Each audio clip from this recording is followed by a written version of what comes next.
Oh, hi there. Some of you asked to see the end result of the hollyhock retirement, so that's what I'm here to do today. But the first thing I want to do is talk about some gardening tools that a lot of people are not going to talk to you about. The first, your hat. A hat will keep the sun off of you and keep you cooler. It's a little counterintuitive that putting on more clothes keeps you cooler, but it's true. Another thing that will keep you cooler is a long sleeve, lightweight shirt. I'm only out here for about an hour today, so I didn't bother with that. But I am wearing merino wool, which I love. It's shockingly cool and shockingly warm. This stuff is magic. And I like this because it's one piece. I don't have to wear a foundation garment with it, so it's super, super comfy. And if you get a little warm, you just get it wet and it'll cool you down. The other thing, even if you're wearing a hat, sunscreen, people. Ladies, men, kids, all of you, sunscreen. Even the dogs. Some of you have dogs. Ooh, there's bugs out here. They're bothering me. Some of you have dogs with little pink spots on their noses. I don't know what kind of sunscreen you put on a dog, but put it on your poor little doggy's nose if you're going to be out for hours with him in the sun. This stuff I like. Somebody recommended to me, I forget who. It does not run into my face, which is super nice. It gives a really nice finish to your skin. I don't know what it's got in it. Probably some silicones, which are probably bad for me, but it looks so pretty. And it's tinted.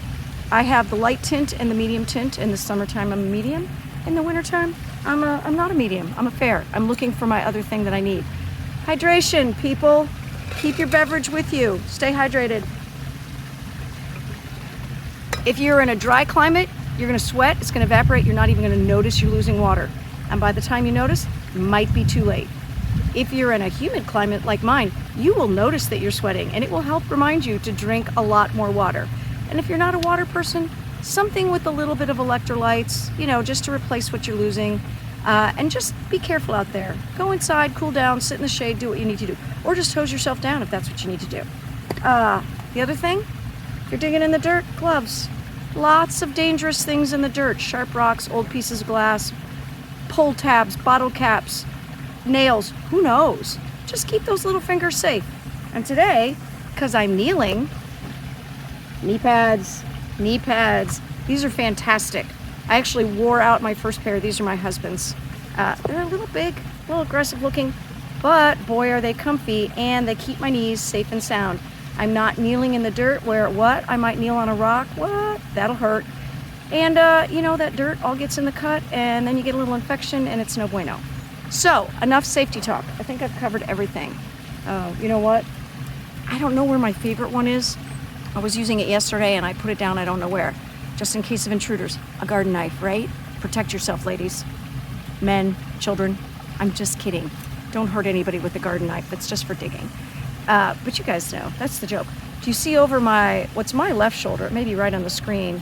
When I was in Lincoln, Illinois, doing the group mission work camp, we were building a ramp for some people who needed one, a wheelchair ramp.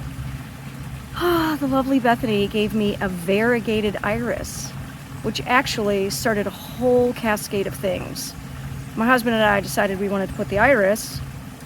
And are you thinking I've forgotten about showing you the final thing about the hollyhocks? I haven't forgotten. I'm just rambling.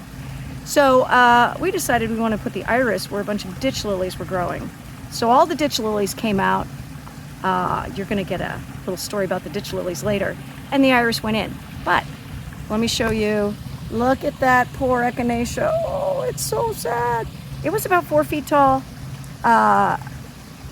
It was a bad time to dig it up. It's August, and I know that. So I'm babying it. Because it got a little bit of root prune when I dig it up, you know, some of the little hair roots came off, I also gave it a top prune, which will help the roots manage the greenery that's left. Here, we'll keep you in sight so we can keep showing you. So I get a top prune, and it's actually doing okay. The leaves wilt around midday, but I water it really, really hard every morning, and it's gonna be okay. And it'll come back next year like nothing ever happened to it. And I thought what might be fun to finish the story of the echinacea was, oh, let's add a little more echinacea. Whoop, there's more echinacea. So there's a little story here. There's some slightly lower echinaceas in a really, really pretty orange and a really vibrant pink. And then the one in the middle is tall and pale pink. So these are against the fence between my house and the next door neighbors. Let's see if we can get all that. There you go. Look how pretty that is. And what I'm doing right now to finish up the job is mulching. And as you can see, I've put down some newspaper. I'm going to tell you a story. Let's see if we can keep the newspaper in the background. There we go. Back when I was a kid, I don't know, grade school, I helped my mom lay newspaper. Jeez, it seemed like inches thick to me at the time, but you know, everything seems bigger when you're a kid. Around the rose bed. I went back 40 years later for my 40th high school reunion. Well, that was more than 40 years. Still not a weed, not one. The entire time I was living there, not a weed. I learned then, and have remembered all these years, the magic of newspaper as mulch. So first you put down a layer of newspaper. That doesn't look that pretty. And then, ugh, the bugs. Oh my goodness. Mulch. So I put some mulch. There's the newspaper. So you get the flavor. I'm going to go now. I'm going to finish my mulching and come back in later on another video, and I will tell you about guerrilla gardening.